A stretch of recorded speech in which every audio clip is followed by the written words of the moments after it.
Welcome to Elite Rugby SandC podcast, the best podcast talking all things rugby and strength and conditioning. At Elite Rugby SandC, we provide athletes with strength and conditioning programs that provides you with everything you need to become a beast and take your game to the next level. No matter what stage of the year or season, Elite Rugby SandC has a program for you. You can try before you buy, so try our 7-day $7 trial to get a taste of what we offer here at Elite Rugby SandC. So take your game to the next level, become a beast, and join Elite Rugby SandC today.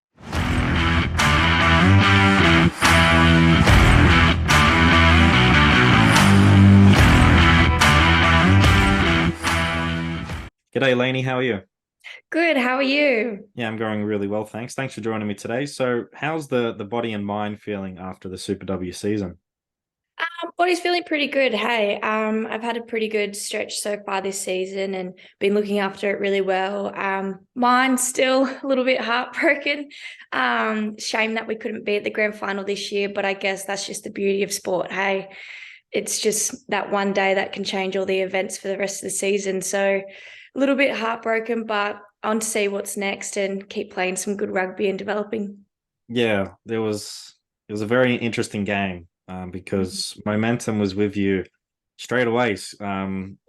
Desi scoring 18 seconds in was just an incredible start, and you got back-to-back tries, and then the Fiji team started to creep in. Momentum is such a weird thing in rugby because you could feel like, wow, this is our day, and then something happens like that, and it was a very fascinating game. It was very hard fought. What did you think of the game? Look, it was an unreal game. There was obviously some clinical stuff that we could have been better on and done a bit more execution. They were really physical. And I think with their 4 new impact players, I don't think we expected the step up that it would be. And we got that momentum. And I think we just took that step back of being like, yeah, we've got this. And then they ramped it up and just took that, changed the whole game. Obviously, it was a great game of rugby. Like for women's rugby, I think it was really good to see the competition that we had, and it went down to like past 80 minutes. So it was hard fought. I think, obviously, I'm going to say we're hard done by. There was a few moments in games that could have changed a lot of things, but beauty of rugby, hey. Yeah, it's very frustrating when those moments do come down. They don't go your way. Like, oh, seriously, come on. But I think both games were really hard fought. Even the Reds versus the Brumbies, that really did come down to the wire as well. So it's great to see, those games are being decided by sort of one possession. It's not really being, smashed or anything like that. Even though you'd probably want to have smashed a team and go straight into the grand final, but it was really good to see just hard fought games and people playing and stepping up in the big occasions. Definitely. There were some players out there that really stepped up and showed their talents in the games out there. So it's going to be interesting for what comes next. 100%. So we'll take a step back. Growing up as a young girl, what sports did you play and how did you end up playing rugby? I actually got pushed into dancing first. Very uncoordinated. Had to cry to mum so I could stop. Kept getting put at the back behind everyone else, so wasn't a fan of that. Then went into netball. Love netball, but just too aggressive. Hey, kept getting pulled off for contact or something that I shouldn't be doing. And then, but I played touch since I was 10, so always loved my footy. My mum played, my brother played, and my dad was a leaguey. We were actually a league family. We're all a big West family from down in Newcastle, and my brother played, my brother-in-law, everyone was a leaguey, and there just wasn't much opportunity for me to cross over. I really wanted to, but from a young age, mum kind of kept pushing me into the girlier stuff. But when I was 15, there was an opportunity to play for an Awabakal team in the Nations of Origin, and I actually wasn't in the team or registered, but the coach told me to rock up on the day and grab a jersey from the merchandise tent, chuck it on and get on the field. And I loved it, but till the manager found out I was on there, I got roped off. And then that was kind of my own little stunt. And I just was like craving like contact and like just real footy. Like it was unreal. And then there wasn't really much opportunity besides that, and it clashed with the touch tournament, so I didn't really play it again. But my friends from a touch team got me into playing sevens. They brought me down to a hunter trial, and I loved it ever since. It was so good. It's awesome. It's interesting to hear that you were, sort of that rough little kid wanting to seek out sports that sort of offered you some contact and stuff like that. It was really cool to understand that. Do you still have the dancing skills today, or are you still uncoordinated? Oh God, no, still uncoordinated. I think unless I have a football in my hand, that's the only time when I am coordinated somehow. But you'll see me on the pitch, I'll still trip over my own feet or do something silly. But yeah, nah, dancing days aren't here for me. Okay. How long did you play netball for? And did you think playing netball gave you some good skills as a halfback to sort of, scan the field, but also find the right person when passing the ball as well? Yeah, definitely. I played netball from about under 12s to under 18s. I was in under 18s playing the women's comp, but when I was 17, I found union trainings clash, so I said sorry, netball. But yeah, I played center and wing defense, and I think one thing that probably correlated really well is like cheat lines and trying to get around the defender for like my position in particular, and just trying to be that little nippy person on the field and steal that ball over or get that pass away. I think that's definitely helped me with my game. Yeah, it's something that probably isn't talked about enough for halfbacks is, those cheat codes. And it was brought to my attention, I don't know, years ago now when Aaron Smith was doing it. Like he would pass the ball and he would be running in front of everyone. Yeah. And then he gets the ruck and then plays again and then they score. I was like, that is a nice cheat code right there. It's playing smart. Like, Yeah, yeah, so definitely that's lungs awesome. too. Yeah, you're definitely working a lot harder as a halfback doing that stuff. But it also, yeah, saves you definitely towards the back end of the game as well, doing those little cheat codes. Yeah, it does. It really does. But nah, it's been a great help. And I think just like the skills from touch football as well of just general playing footy, I think that's helped a lot. And maybe sitting down and watching every league game on a Thursday, Friday, Saturday, Sunday definitely has helped. All this knowledge and then put into rugby for success. It's awesome. Yeah, it's been really good.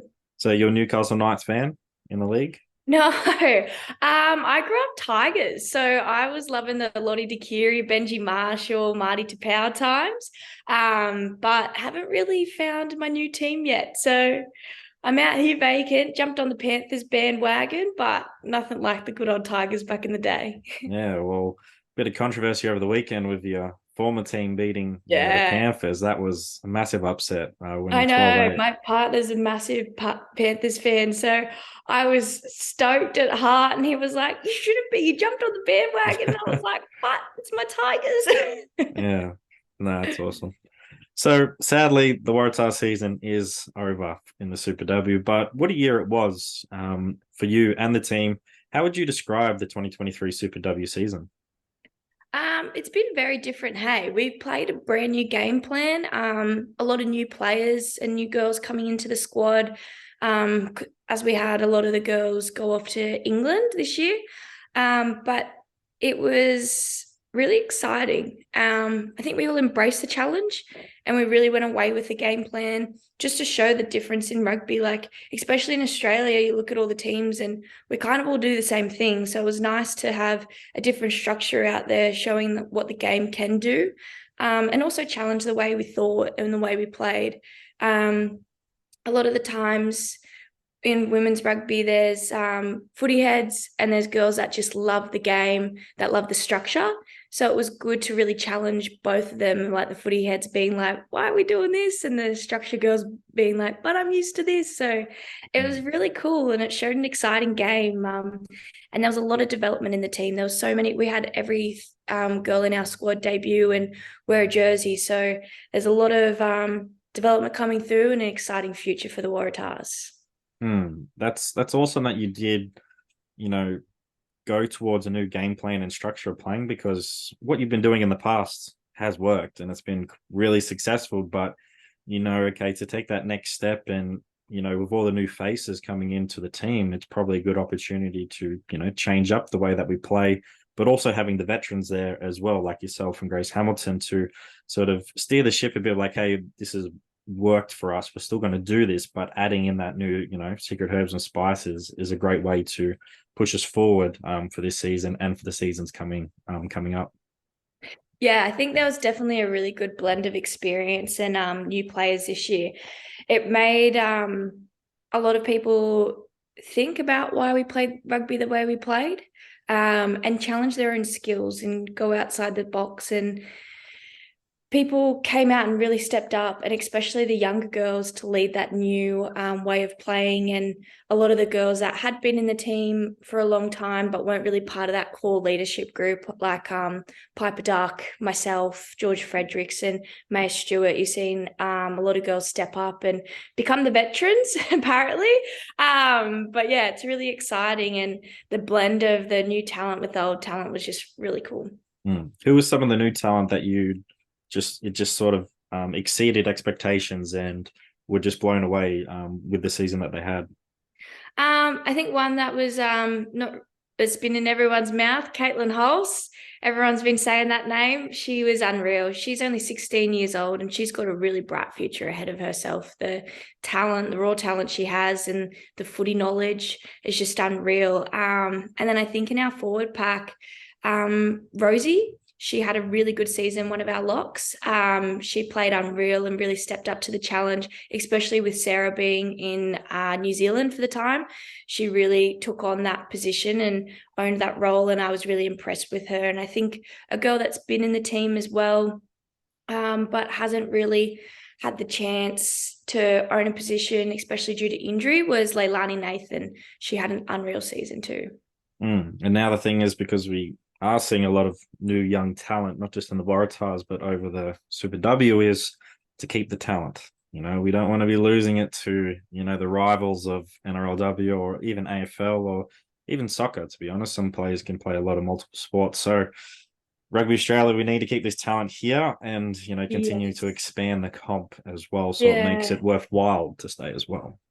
Yeah, definitely. I think Rugby Australia is slowly making those right steps to make rugby union more attractive for girls to stay and sustain their positions and be involved in tournaments all year round. Obviously, we only have those 6 weeks for Super W, so I think once we can expand that and keep growing in the sport, I think rugby will take off. Yeah, 100%. But it was really cool to see this year, that young talent step up for you and play a new game style. Like when we do look at, the teams, like you said, we are playing a similar structure. Like, how do we separate ourselves from the competition? And you're probably not going to like me saying this, but I'll always refer back to the Brumbies. In the men's side, like they play a different game style and it works, and it has been working for quite a while. So if we do want to compete in the Super Rugby, but also compete in the Wallaroos or Wallabies, we got to be trying some new things and experimenting with stuff and experimenting with new talent, because that's only going to feed into the international team. And we really want to be competitive on both formats for the men and the women in the international space. So it's only going to benefit that. And we definitely need to keep developing the talent and trying new things as well. Yeah, definitely. I think as much as we can grow and expand our game of rugby, it do us the world of wonders. I think one of the quotes from our old girls one this year was "adapt or die."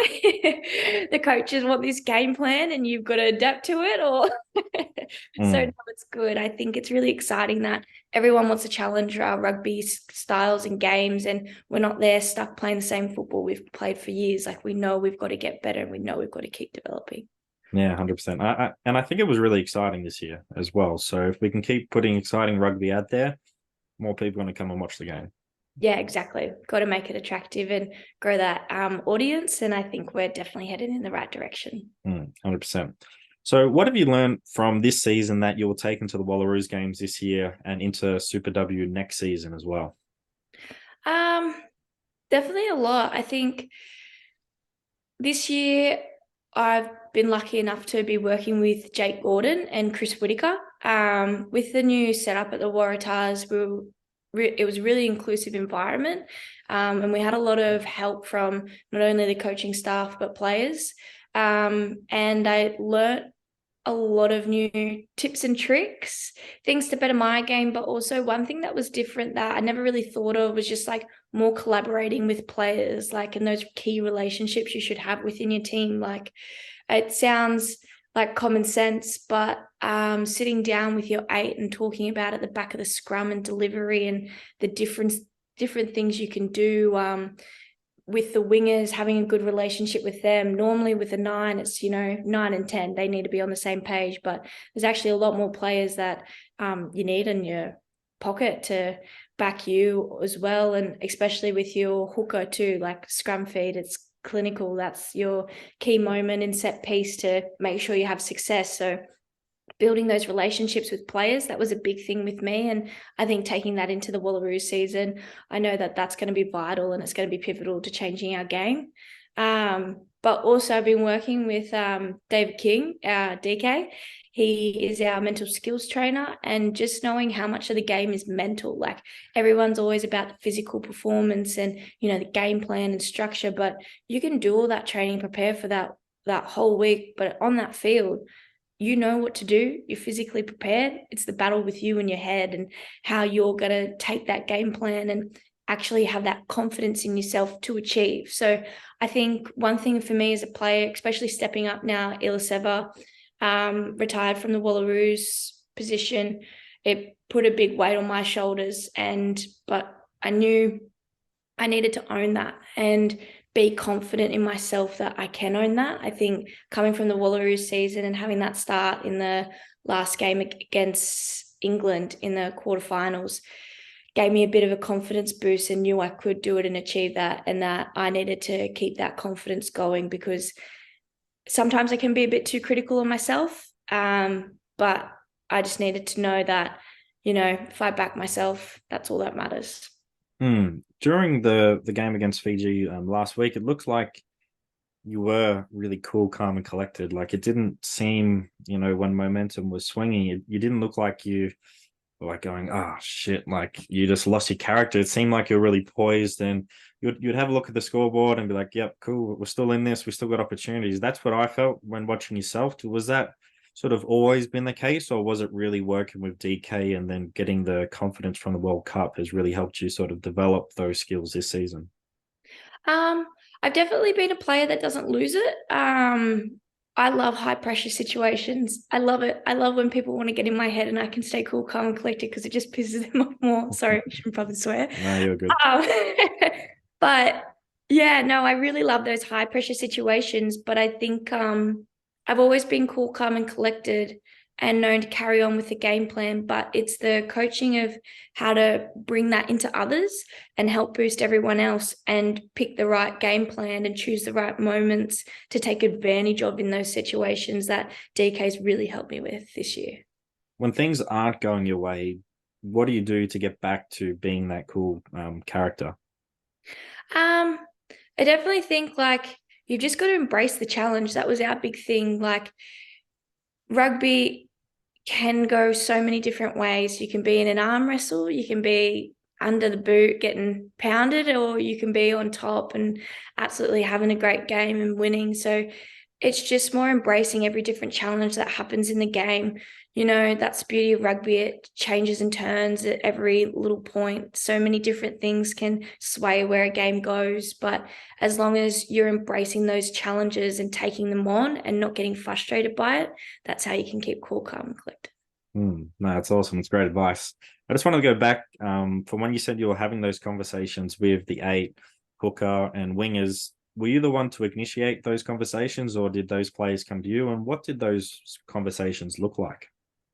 No, I definitely initiated those conversations. I think it was one of the first things that happened, one of the first chats that happened with me and Jake. He was like, showed me his little plan that he does, and he actually had meetings with an 8, meetings with 2, and his wingers, and he was like, this is when we sit down and chat game plans and stuff like that. So I ended up going into the room and I went, hey, you come here, we're doing this. This is what's going to happen.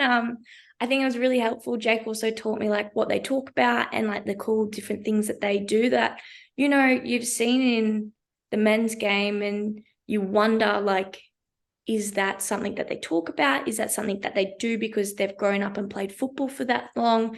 And like how how to they do those plays, you're like, oh, you just know that they're there. Like, how do you do that? And it's definitely more than just the boys' talent. It's actually worked on and it's talked about.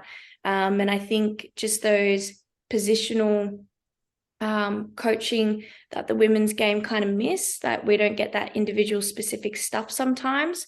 And just like the knowledge from a men's player that's played for since they were 9, I've only played since I was 17. So just those cool tips and tricks that we can bring into our game. But no, I sat the girls down, sat down with Piper. Piper was my first conversation, and I showed her the new moves off the scrum that we could do. And she was really excited. Like a lot of it we didn't show out there. We're still working on it.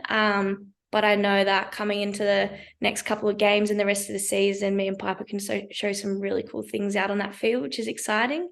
But yeah, definitely coming to them and starting that conversation was a big change. That's awesome. And I loved how you took the initiative to do that. That was something that just someone at work told me about, like from their mentor to them was, don't allow people to schedule meetings for you. Like you take that initiative and schedule the meetings and make the time to do it, because it's a better way to do it. And if you initiate them, then you can have them right there and start to, prepare for the game plan and start attacking areas that probably haven't been, thought of properly in the game before. So it's awesome that you took that initiative and stepped forward.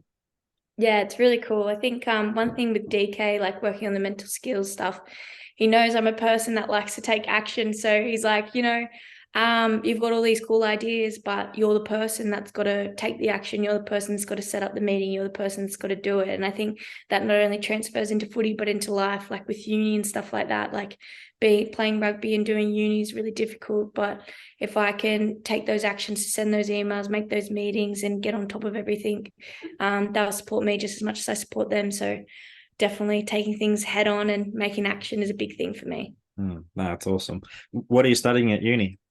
High school maths teaching. So Okay. Bachelor of Secondary Education. They're very different from what people think. So if there's a maths question at training, you're just straight on it and can answer it straight away? Oh, to be honest, I hide. I try and get everyone else. I'm like, I'm at rugby. This isn't my maths time. Sorry, this is where math teacher Layne switched off. So I usually normally hide, but I've always said to the girls, because we actually have some girls in school still. I've always said, like, if you ever need help, let me know. And I think a few of the girls are at uni too and have to do math subjects. So I'm always there if they need help. Has maths always been an area that you've enjoyed? Because I don't know, for some rugby players who aren't as smart like myself, maths isn't our strong point. To be honest, no. I was actually really bad at it through primary school, and there wasn't really anyone to help me at the school. It was more they contacted my parents, told them that I had to help myself or they had to help me. So my mum actually got on top of it, and by the time I was in year 6, I was actually a few years ahead in maths, just doing online stuff. So that actually got me on top of it, and the reason why I loved it. And that's the reason why I want to be a math teacher, because there's a lot of kids out there that don't get it, but a lot of schools don't really have the resources to help or think of other ways that kids could learn, because that was me. I just needed a different way. So that's why I want to be a math teacher, because I want to help those students that don't understand it and isn't fluent to them. So I want to be that person that can help them understand and actually enjoy it, because it's such a subject that everyone goes, oh, maths, rolls their eyes. I hate that. It's so easy. But to me, that's English. 100%. No, I love that. And that's, I guess, something that resonates with me as being a strength and conditioning coach. Not everyone understands it and gets it. And you want to provide a service that makes it easy to understand and they can enjoy it and use it for the rest of their life. Same with math. We use math every day. So yeah, it's definitely a great service that you're doing. And how long you got left until you finished at uni? Um, oh look, I've got a year full time worth before I finish, but I think I might stretch it out a bit with all the rugby that's happening this year and everything that's going on. But I actually got my NESA number, so I can start teaching in schools from probably about like next week, hopefully. Okay. Look for some casual jobs. So if any people are listening that work in a school, I'm here. Yeah. But yeah, so very exciting that I get to start that career path very soon.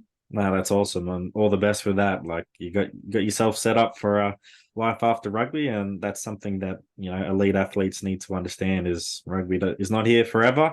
You do Yeah, need to set yourself up for your next career path, and you're doing a great job. It's awesome. thanks. So, being a halfback on the field is one of the more challenging positions to have. What is required to be successful in this position? I think we talked about it before, like collaboration and relationships. I think that's been a big thing that I realized this year that made such a difference to my game. Just with those key players on the field, and making sure that it's not just you and your 9 and 10, it's your wings, your hooker, and your eight. But even there's so many more players than that you can look through to do cheeky plays with and some sneaky stuff on the field. So that's definitely a big thing as a halfback. Just your knowledge of the game and being able to read a game. That way you can do those cheap lines, you can hit that line and do those support plays that make you stand out and get to that ball faster and help secure it and play quicker. Ball skills, obviously, that's one that's second to none. That with that position, it's just you're on the ball 24/7, so you need to make sure that your ball is hitting players 100%. But yeah, and then cheat lines, they'll save your life. 100%. I feel like Nick White has sort of discovered, and Aaron Smith have discovered most of the cheat lines ever, and they're always figuring out new ones. And yeah, it's just incredible some of the things that they've done. And then, yeah, it's just awesome to discover new cheat codes every now and again. Yeah, definitely. I think also coming from I started in sevens for the first 3 years of my rugby career, or maybe four. It's been a while now, but playing sevens generally from the halfback position, like you're running backwards so you can get back in the line and be able to play again. And then coming to the 15s team, I was throwing the ball and going backwards, but the play's going forwards and you're not even involved. So you're like, oh shit, I've got to get there. So they definitely make a big help coming over and crossing that code from sevens to 15s. Definitely got to remember out in the field, it's not sevens anymore, it's 15s. I got to Yeah. take contact and not avoid it. So, yeah. Yeah, definitely. And the game goes for a lot longer. It does. So outside of Jake Gordon and all the things he's helped you with, have you learnt anything else from other halfbacks that have sort of, you know, changed your game and the way that you play today? Um, yeah, look, it was pretty hard growing up in the women's game from I think I transferred over when I was 20 into 15s. And there wasn't a lot of help. It was kind of just who you've got around you. And I think the biggest person that took me under a wing was Iliseva Batasaga. That woman has helped me a lot with my career. I've owed a lot to her. But we've also challenged each other. I think me and her have been the two halfbacks from the 2020 season till now. And Tatum's came across into the program. And the stuff I've learnt from Millie in my first 2 years there was unreal. Like just the knowledge of the game and the rules and everything like that. It's one thing that when you come into a game at 20 years old and you've got to learn the rules, it's pretty difficult, especially with rugby. There's so many different ones compared to seven. So she's taken me under a wing and taught me a lot. But the best thing about that is we're completely different players and we play games so differently that we're not a cut and copy paste of each other. It's a beautiful relationship between us two and how we play and how we challenge each other, and we just push each other to keep getting better. But she's definitely had a massive impact on my career. And then Chris Whitaker as well. He's come into this year and helped me out as well. I think I told him how Jake was helping me, and he's like, "Oh well, I'll come in and help you too. Like I'm always here." And he's offered a lot of help to me, and he's always made himself available whenever I'm there, and I really appreciate that and the knowledge he's given me. Just things that like they're assumed when you're this age as a rugby player for a male. So when you're a female, they don't really know that you actually don't know that knowledge. So just giving me those little insights and helping me develop my game has been a massive help this year. It's awesome that you have collaborated with all these different, people in the game, but you still are playing sort of to the areas and strengths of your game. You're not changing something completely and trying to do something else. You're adding it into your game and enhancing that. You're not trying to be the best copycat out there. You're trying to be the best Layne Morgan that you can, and adding these little pointers to improve those skills and add some little things in, but you're not going away from your game, which I found really good.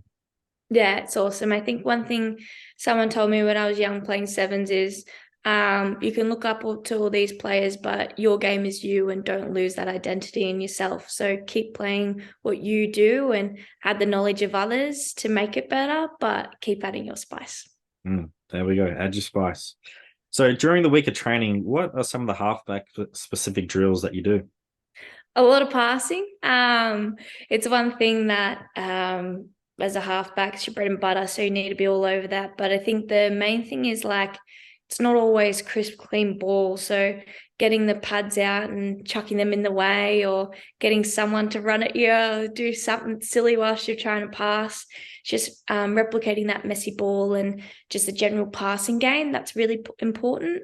You always see those times where like your backline's on, but the ruck's so messy. There's a player lying at your feet. You can't actually get that foot out to pass. You need to be able to pass from any position and any like base that you get yourself put in. So it's really important that it's not that picture perfect picture that you're training every time. I think line out balls a lot as well. It's really important. Like a lot of people sometimes focus on the catch too much, but you've got to be able to pass that ball from whatever hand you get that in and whatever way that ball lands. So it's really important. And kicking, it's definitely something that I don't show a lot in my game. I think like we have a 16-year-old girl with the best boot in Australia behind us, Caitlin Hull. So I let her do a lot of it. And then as well, Ella, she has an unreal boot on her too. So I think if we can challenge the teams with that, it's a lot better. But yeah, box kicking is definitely something that I train on and work hard on. It wasn't something that I had that was natural talent to me. So it's definitely something that I've built up.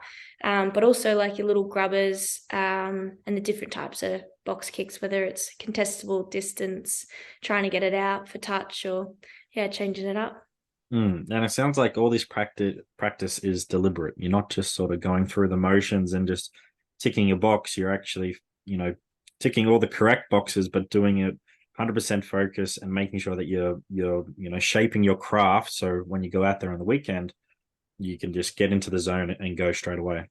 Yeah, definitely. I think one thing that I actually asked Jake this season was how often do you pass? I always get the coaches that have said to me, if you want to be the best, you need to do 100 passes a day. And I'm like, oh, I'm a female. I'm going to work. I'm getting to the gym in the morning before I go to work. And then I've got training after that. And then I'm driving home from Sydney 2.5 hours to get back to home to go to sleep. Like, when am I fitting in these 100 passes? And I always thought, that I'm letting myself down because I don't pass enough and I don't do it enough. And I said to Jake, I was like, how often do you actually practice passing? Like, I get told like you need to do 100 passes a day off each hand, and then you'll be the best passer you can be. And he's like, you could do 100 passes, but are they going to be quality? You'll probably be burnt out after maybe like 50, depending on how much energy you've got.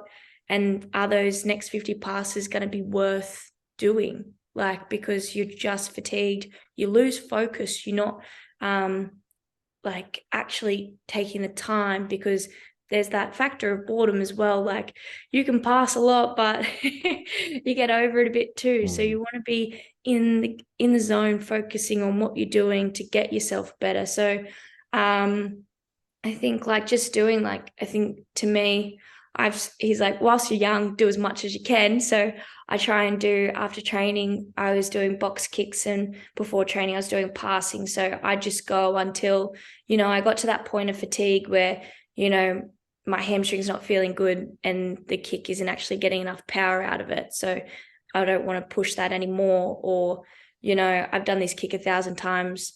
I'm not really into it here and I'm not putting all my effort in. So it's time for me to actually just take a second, recover, and I can do it when I feel good the next day.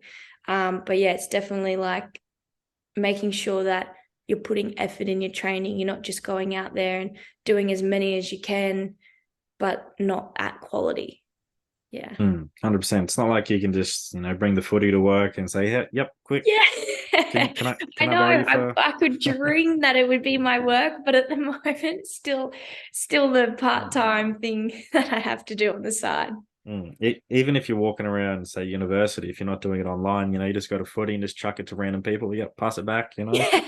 I know guess that's you the could do hardest that, but thing. And that's what I said as well, 100 passes, having to do 100 passes with no one to catch, that is difficult. You go down to the field and you try and hit the post and it bounces back so many times, but you get sick of chasing it as well, especially when you don't have 100 balls that you can just go, go, go, go, go. But yeah, definitely taking the time and doing everything with quality and intent is the most important thing. Hi everyone, we just want to take a quick break from this episode.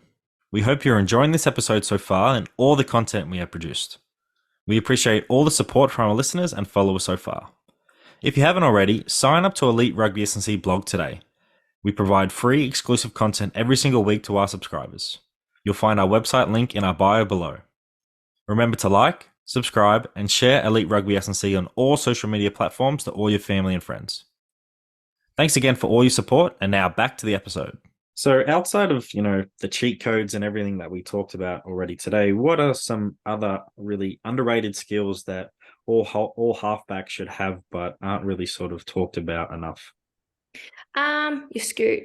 I think that's a massive thing. I know going from 7s to 15s, like changing your lines, you have to go that little bit further backwards, and knowing how to attract that 10 and 20 player at times, especially when sometimes the ball just spits out and it mightn't be ready to pass yet because your team aren't ready. So you need to pick it up and take those few steps so they can get set. I think that's really pivotal to have a good scoot under your in your pocket, which is good. And your defensive impact. I think a lot of the times, I know when I started playing 9, you're just hanging out in the back line and you make 2 tackles a game, where this year we did the 13-2 system where the 2-back was our 5-8 and fullback, and I was actually in the defensive line.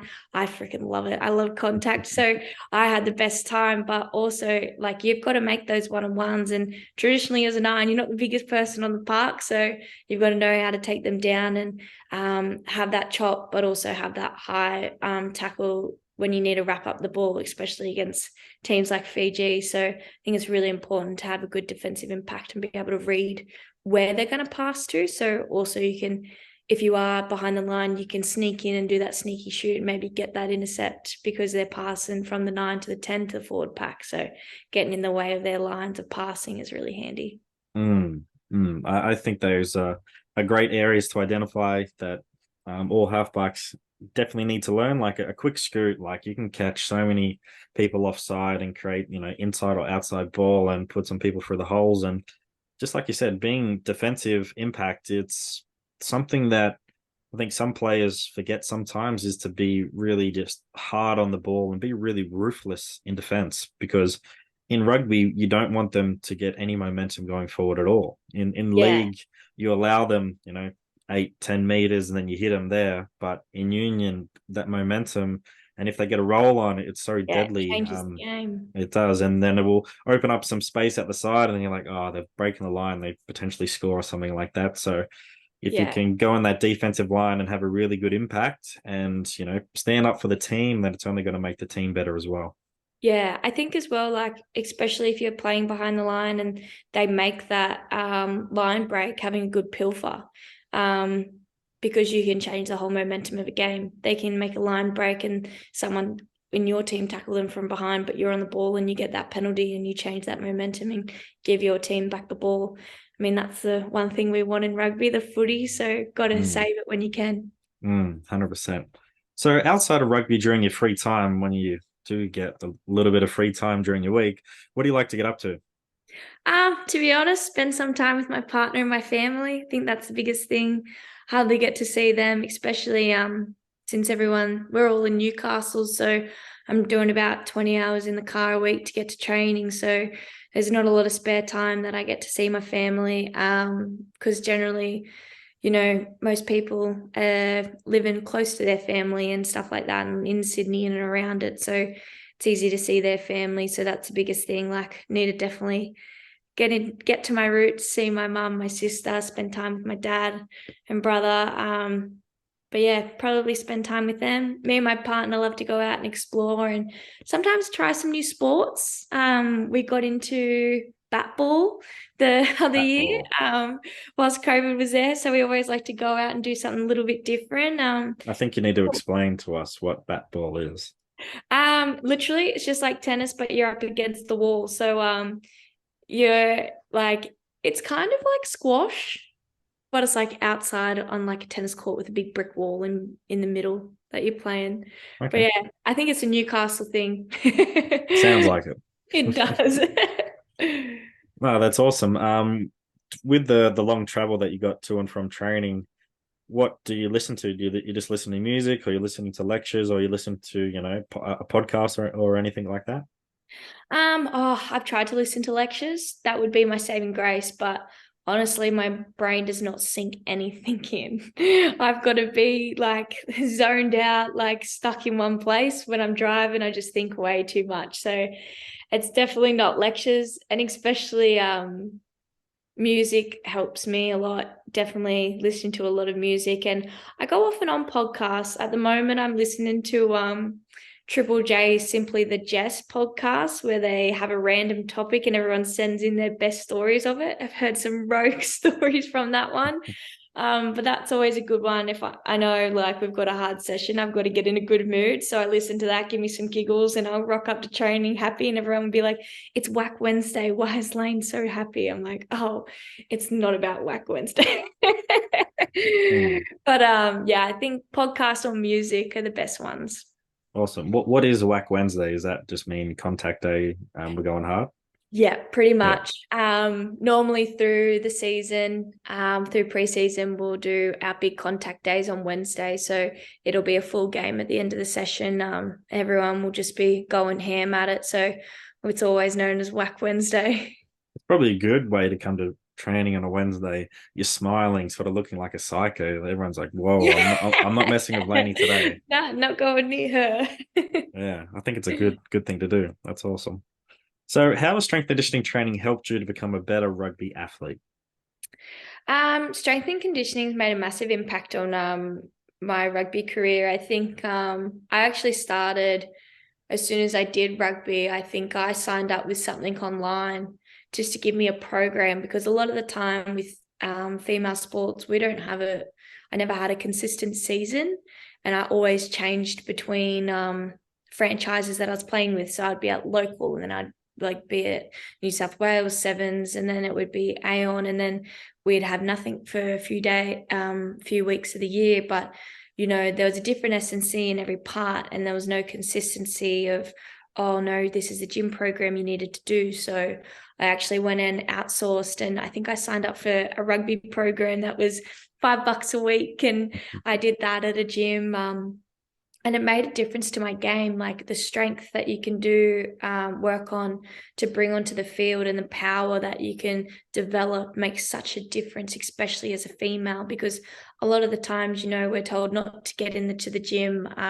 You don't need to lift heavy weights. You want to look thin and stuff like that. But embracing, like building that muscle, feeling strong, and getting in the gym and kind of breaking those barriers and showing people what you've got and really challenging them, it transfers into your game and how you feel about yourself. Like you feel more powerful, you feel stronger, and you take that into your personality and onto the field, and it shows.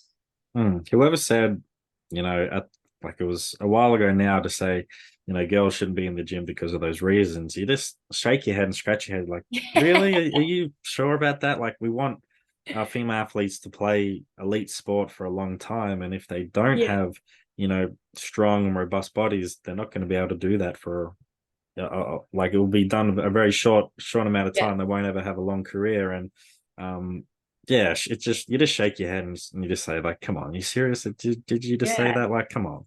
Yeah, it's unbelievable. And, like I know even from growing up when I was doing that $5 program at the gym, I probably was the only girl. There was probably only like maybe a woman older than me that was there. And that was about it. A lot of it was just men. And a lot of the time, like I'd have people going, "You're lifting that," like, and it was such a surprise. And nowadays, like I go to the gym and there's so many females lifting heavy and it's so good. And it's no longer like the unexpected, "You're lifting that." It's like, no, this is a female. This is what we can do. We're strong too. So it's pretty cool. And I think from a young age too, it really needs to be developed into females because we don't really play those sports that have SNCs then when we're young. So, because it wasn't a thing to play union when you were young. I think I knew one girl that ever played with my brother, and that was it. But even then,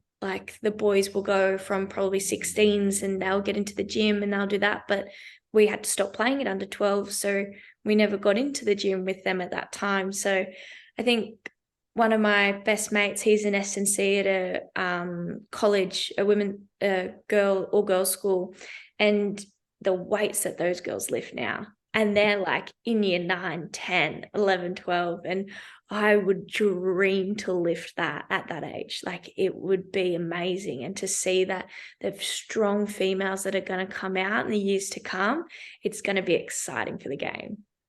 It's definitely something that all schools should have. It doesn't matter if you're public or private. If you all had S&C coaches and teaching these young kids how to lift properly throughout their duration of their sort of high schooling and college, like, yeah, it's going to help benefit their sporting abilities, but it's also going to help them understand, okay, this needs to be a part of my normal routine as an adult. I need to keep myself fit and healthy for life, not just sport as well. So if you can get in the gym early, find a good coach, and you'll set yourself up for a really good, sporting career. Even if that career doesn't go far, at least you've given yourself the opportunity to enjoy your sport and prevent a lot of injuries and just be able to play the sport. Because as soon as we're injured, we're like, fuck, I want to get out there and play the sport that I really enjoy. So S&C can definitely help in that, and it can also help you rehab the injury and get back out there sooner.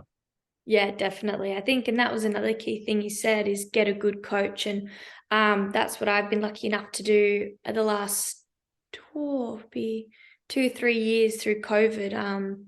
We were with footy, but we never got together. We never got to actually be in the gym together. So I never had an S&C with me, and I really wanted to get stronger. It was the time where we weren't playing as much footy, so we could take advantage of the time in the gym. And I actually ended up messaging one of my friends, Coy Stewart, to help me out. And she reached out as well, and we got together, and she's a bodybuilder now. And she's unreal, the knowledge that I've learned from her, but also the technique that she's giving me. I think one of the biggest things going into the World Cup last year, I actually had not many injuries and my body was coping really well. And my physio said it's because you've had a good S&C and you've had a good program and you've lifted with technique. And that was the biggest thing that Sequoia encouraged me to be mindful of, and only lift heavy if I am having a good technique. And that really carried into my career and making my body feel strong enough and good enough and go through and get whacked and be able to get back up. It was really pivotal. 100%. I couldn't agree more with everything you said there. You sure you don't want to become an S&C coach than a maths teacher? Look, my partner is a PT as well, so he's been in my year once I finish uni to do my PT cert. So who knows? Who knows? So are there any specific drills in the gym that you use to help your abilities out there on the field as a halfback? Not specifically. Probably the biggest thing would just be like weighted ball passing, and banded work. Trying to develop that power through that spin hand with the band is really important, and developing your wrist strength. And to be honest, I think one thing with wrist strength, it comes from all lifts. So it's really challenge yourself to carry the heavy things, like there's farmer carry walks and stuff like that. is really handy because the more you can get strength in your wrist, the faster you can spin that ball, which is really cool. And helps get that ball from A to B quicker. So definitely working on that wrist speed, and that can wrist strength, and that can come from all your lifts. But one thing I did this year that really helped out was plyo. That was something that I introduced into my gym program this year. I hadn't really done much of it besides, your traditional box jumps after your squats, like something supersetted like that through gym programs with rugby programs. But this year with the Waratahs, we did more plyo specific drills, and we did plyo about once or twice a week, and seeing how that transferred into my speed on around the park was really handy. Yeah, plyometrics, it's a great tool to have. Then your program as a rugby athlete should have a nice sprinkle of that throughout the week and throughout each block of training as well. Like something that I do and we do at Elite Rugby SandC is provide that. And say with my Aussie Rules boys, where they've got their gym stuff and it's not overdoing the plyometrics, because you can overdo it and then cause a few injuries, as we saw with the Wallabies last year. That was one reason, was doing too much plyometrics, but that's a different story. And it's making sure that you're doing enough in the gym, but then out on the field, you're learning how to project your body and run faster and do all those plyometrics as well. So if you haven't done plyometrics before, start doing them. Obviously, don't go too hard, too fast. Slowly sprinkle them in, and it can be a game changer that you sort of haven't tapped into yet.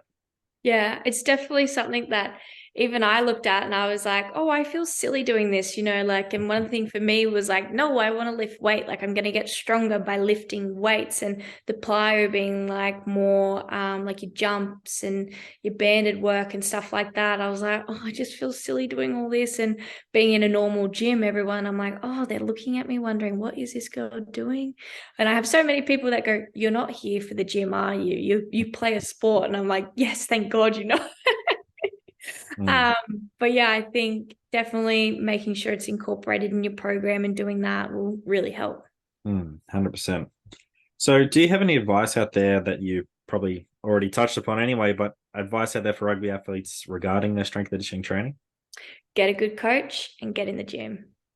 Easy, short and sweet. You couldn't start as young as you can. Like a good rule of thumb people do ask me is like, how young should my little fella start in the gym? It's when they're mature enough. So if you are mature to be able to behave yourself in a gym with a good coach, and with the general public around you, you can go start doing stuff in the gym. If you're not that mature just yet, just start out with your basic push-ups, sit-ups, planks.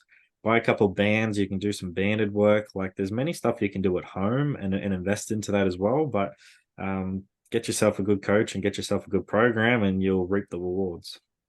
Yeah, 100%. I think one thing I can say as a female, and this was a big challenge for me too.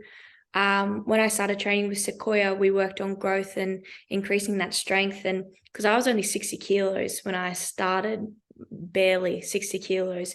And, I'm playing against girls that are over 100, and the strength that they lift and stuff like that. Like, yeah, I could keep up at that weight, but I couldn't do my best. And I knew I had more in me. And I ended up getting to 70 kilos around World Cup when I started with Sequoia, and that was about a year's working on that growth.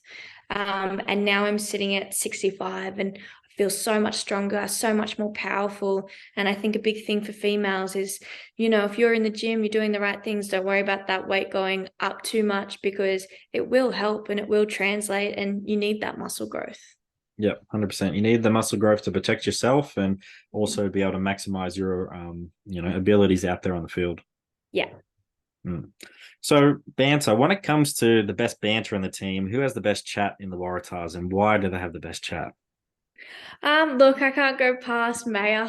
She is just a ball of fun. When you talk to her, she comes out with the most wackiest stuff sometimes. I think she's probably definitely got the best banter in the team. And, it goes into everyone else. We all start saying these words every season that we all will copy each other, and it'll be like the words of the Tars this year. I think 2 years ago we called everyone and each other lads. It was just random, but lads was the word. And then this year we had nice. So every time someone did something, whether it was silly or stupid, we were like, nice, Maya. Just the slang that she brings into the team, and the morale and the banter that she has is just next to none. It's unique. It's good. All righty, shout out to Maya with the best chat in the team. That's awesome. So, what makes a good teammate on and off the field in rugby? Definitely the good banter.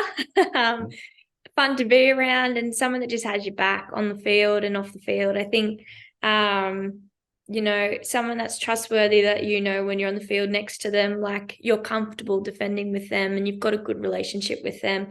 I think no matter what, it'll always come off the field into a good relationship if, on the field they've got your back. 100%. Like if you can connect with a person on and off the field, I think the off the field part is something that's not talked about enough. Like you really need to understand that person's story and what they're going through, and how can you best build a connection with them? Because when it comes out of the rugby field, like you said, you got each other's back when times are good, but also when times are tough, or you're the one who makes the mistake and your teammate comes over and is like, it's okay, just shake it off. You've been playing well. Let's go to the next opportunity. So if you can really work on that off the field connection, it's going to pay massive out there on the field. Yeah, 100%. And I think you can see that in our Waratahs team. We always talk about like our blue circle. It's next to none, and everyone that gets involved always puts 100% into it. And every girl in that team you want to play for, and every girl in that team you've got your back on and off the field. And it's something that we thrive off and we've had since the start of our season. And with everything that's happened like last year and this year, it's only going to get stronger and it's only going to get bigger and better. 100%. So moving on to my favorite part of the podcast, the Triple H. So we're going to talk about a hardship, hero, and a highlight. So can you think of a hardship in your rugby career that sort of stands out, and what did you learn from this hardship, and how did you get through it? With hardship, I think in my rugby career, there's been lots of times where I've just missed out on teams. I think, one thing when I was younger, I never was the first to get picked. I was always, a lot of the times I was actually that like the reserve of the squad, and something would happen and I'd actually get brought in and end up excelling more than they thought that I would.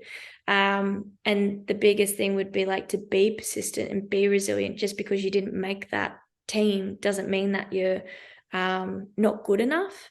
It's time for you to get better and be even better than good enough. But I think probably the biggest hardship was probably COVID. I think that it's a very big common one for people that went through those 2 years of playing rugby. I came into my first season with the Waratahs I played the first season in 2020, and I was actually lucky enough to get picked for Wallaroos, the squad that year.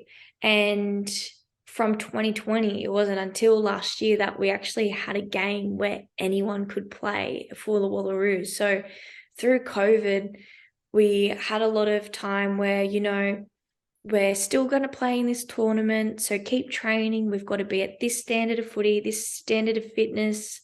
So they were on our backs to keep us fit all year, and then that would get cancelled. And then, okay, so we're not going to play that. But we've got this tournament for you girls. And then so we're training, and that gets cancelled, and that kind of went on for like a 2-year long non-season of rugby. So it was really tough to keep that motivation alive. Like you're like, well, when am I going to play next? Why should I keep being fit? But that love for rugby and that eagerness to get better was just the one to drive you.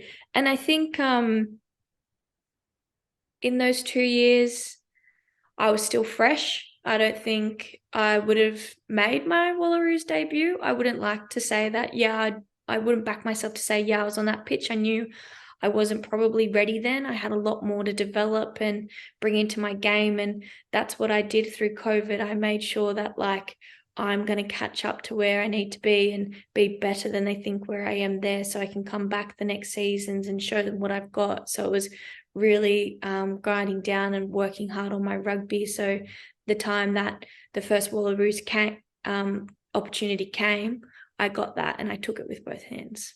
No, that's awesome. Thanks for sharing that. Like, yeah, you turned sort of some setbacks into area opportunities to, work on you and be the best that you can. And we're definitely seeing that now in the Super W competition, and then we saw that in the Rugby World Cup as well. So it's great to see that you came out of the hardship as a better person and a better rugby athlete, because unfortunately it doesn't happen for everyone. But if you do have that sort of resilience and determination, then you can do whatever you want, really.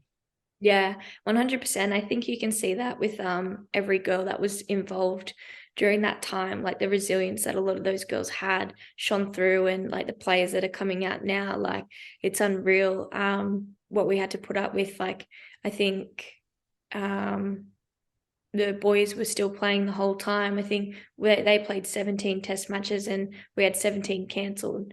So, the girls that you play with these days, we've put up with a lot, and the love and want by each girl for the game and the want to play is just next to none. And that's what makes the women's game so unique, and each player just so much better, because we all do it for the love and we all have an unreal passion for the game. No, and that's the reason why we need to see more investment and obviously, pay what you rightfully deserved, because that's the reason we play the game at the start. You don't, sign up to under 12s because you're getting paid to play. It's because you want to try something new and enjoy it. And then you work your way up. And then the longer you play and the longer you work your way up, the more that you get rewarded for that love of the game. Yeah, definitely. So hopefully we can start seeing it come across into ours. 100%. Well, we got a new CEO coming on board, Phil Wall, so we'll see some change for sure. Yeah, it's going to be exciting. It's definitely sad to see the change happen, but it's obviously time for a more exciting future and see what happens and changes in Rugby Australia, and find out what's next. I think what they've done so far is great, and it's just someone coming in, hopefully leading those stepping stones and still carrying on with the work that they have done.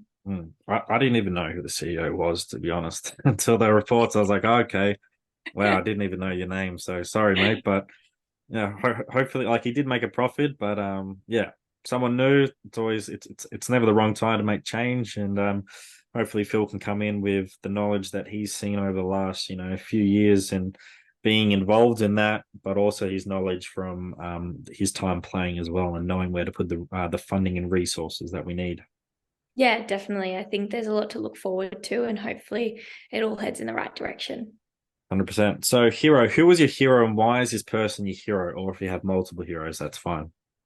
My mum. I think that's one. It's a bit of a cliche one, but she's taken me everywhere and done a lot for me. And as much as at the start she was like, "No, my little daughter isn't playing rugby," she loves it now. She comes to as many games as she can, and she's watched me play in a lot of places internationally as well. So she's definitely someone that's been in my corner and backed me, and probably the strongest woman I know. She's helped me through a lot as well, and the strength she has is something that I want to show, and she's built me up to be the resilient person I am, and I'm really thankful for that. And yeah, she's my hero.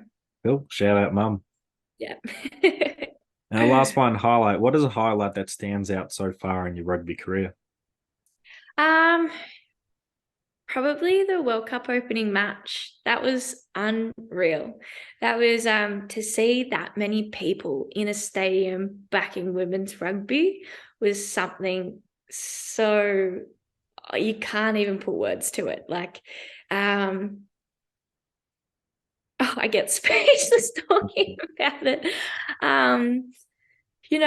Every woman's fought like nail and tooth to put the game where it is today. And like you just seen like another big turnout. I think it was 58,000 in the England Roses in the Six Nations Grand Final. Like, and you're like, where like you want this support in Australia, and you want to know how they're doing it and how they're making it so successful. Like if you can get that many supporters to the game, imagine how the growth that you can bring to the game. And it's happening in all these countries. And, you know, it is a possibility, and it is going to get better. Women's sport is going to be there. We are taking over the world slowly. And it's just, you want it to happen here. You want everyone to see that and go, hey, these women are doing incredible things. Like this game is unreal. These people should come and watch. There's some girls out there with amazing stories, and there's what they've had to put up with to be the athlete they are today is unreal, and every person should get back to support all those people. So sitting in that stadium, standing there, singing the anthem, seeing all those people that, you know, they're there to support you, and they're paying the ticket because they back you and they believe in your sport and what you do, was just unreal. And like to lead them at halftime was awesome. I think that goes to show one thing, like obviously they're a professional team, and they train for a living. So, you know, they had that fitness for 80 minutes and they could keep going, where we were up at 17-0 at halftime. Like imagine if we had the training and the fitness that they did, like it would be a different game. But you know, that at the end of the day, we're trying as hard as we can outside our 9 to 5s to play, and we really put it to them. And comparing that to a professional team, that's pretty awesome. So I think that has to be one of the highlights of my match, of my career so far. Definitely would like to see a win on that soon in a stadium like that. Yeah, and it's something that I think I spoke to Papa Duck about, was, you know, to play every game and be so competitive at the World Cup, and you not being full-time athletes just shows that, okay, what happens if you were? What happens if this was your main focus? 90% of the year was just rugby, and the other 10% is family and studies and all that. Like, what is the end product that we could have here? And so we definitely need to put more resources into it and just sort of, you know, bite that bullet and take the risk. Because I think some people see it as, you know, taking a risk with financials and all that. It's like, yeah, but in order to make money, you need to spend it and invest it. So invest the money and do it and see what's going to happen. And I think rugby in general needs to look towards rugby league and how they market the game. I think this is something that Ben has told me multiple times, is Rugby Australia relies on each club to market their own game and spend money in that aspect. Whereas the NRL, you see so much advertising for NRL all the time, and you see it on all the socials, especially now with the bigger franchises for the NRLW. You're seeing all this media coverage, but it's hard to see media coverage of rugby union. It doesn't matter if it's men or women. It's very hard to see. So I think Rugby Australia needs to also invest in that and take charge of the media aspect and show what's going on, show the results, show these stories and everything like that as well. Yeah, definitely. I think it's definitely heading in the right direction. I think the coolest thing for me was driving from Newcastle to Sydney and seeing a big billboard with my face on it. So that was pretty cool, standing there with Jed Holloway and one of the other boys. So it was pretty cool to see that. So Waratahs definitely heading in the right direction. I think slowly the stories are coming out. I know I had a news reporter contact me from one of the papers and actually say, I want to know your story. I haven't been told by anyone, but I've been given your number and I want to know your story. And I think that's another thing as well. Like, if you're an independent person and you support the game, do as much as you can, because I think if everyone can keep chipping away, keep getting the story out, that's just going to make it better and better. But yeah, take that risk, invest in women's rugby. You see it a lot in the men's game that people take risks, clubs go bankrupt, you know, it's just something that happens. But I think if you invest in the women's game, you can't go wrong. How nice would it be to, you know, have both World Cups, and we've beaten the All Blacks both in the men's and the women's. Like, having all that would be awesome. To say it twice, oh, that's a dream come true. Yeah, 100%. And I think we can do it. I think we've definitely got the talent in Australia. It's just making sure we get the right resources and training and get that time put into us. 100%. All right, last couple of questions before I let you leave. So if you could only give 1 or 2 points of advice for rugby athletes out there, what would you say? Definitely take as many opportunities as you can. I think that was the one thing that I really did. I had a lot of opportunities given to me by a lot of different people when I was younger to play, and there wasn't many of them. So I think if you're young now, the opportunities that girls have to play is unreal. So play it all and keep doing it. It'll only get you better. And be resilient. It doesn't matter if you get knocked down from a coach, if you get knocked down from a team, just keep getting back up, get better, and keep playing, because you'll be an unreal player by the resilience that you show.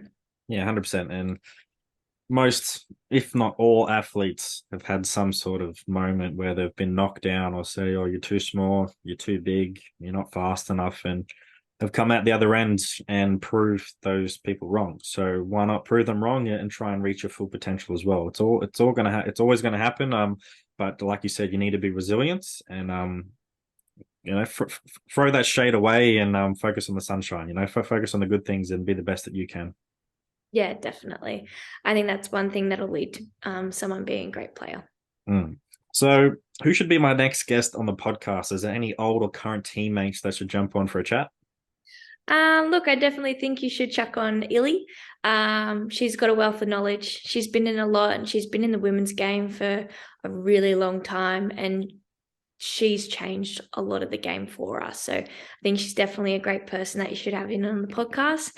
And obviously for a good band, May Stewart. All right, I'll definitely reach out to both of them and see if we get both of them on the podcast as well. So where can listeners find you on social media if they want to keep up to date with what's going on in your life? Probably post most on Instagram. My username's a little bit different. It's Layne49, LAYNII49. There we go. It's a unique way to spell it. It is. Awesome. I'll put that in the show notes. But thanks for joining me today, Layne. It's been awesome to get to know you better and understand why the Waratahs are sort of leading the pack in Super W, even though you're not in the grand final this week. It's still been a very dominant display over the last, let's say, 5-10 years from the Waratahs. It's been awesome to see, and thanks for all the advice for halfbacks as well. It's something that sort of exceeded my expectations in knowledge, and I know people are going to learn a lot from this and share it as well. So thanks again for joining me today. It's been awesome. No worries. Thanks for having me, Kieran. It's been a pleasure. Thanks for tuning into another episode of Elite Rugby SandC podcast. Remember to like, subscribe, and rate Elite Rugby SandC on Spotify and YouTube, and make sure you follow us on Instagram. Sign up to become a beast via the link in the description or via Instagram page. Also, don't wait, make that good decision and join Elite Rugby SandC today and take your game to the next level.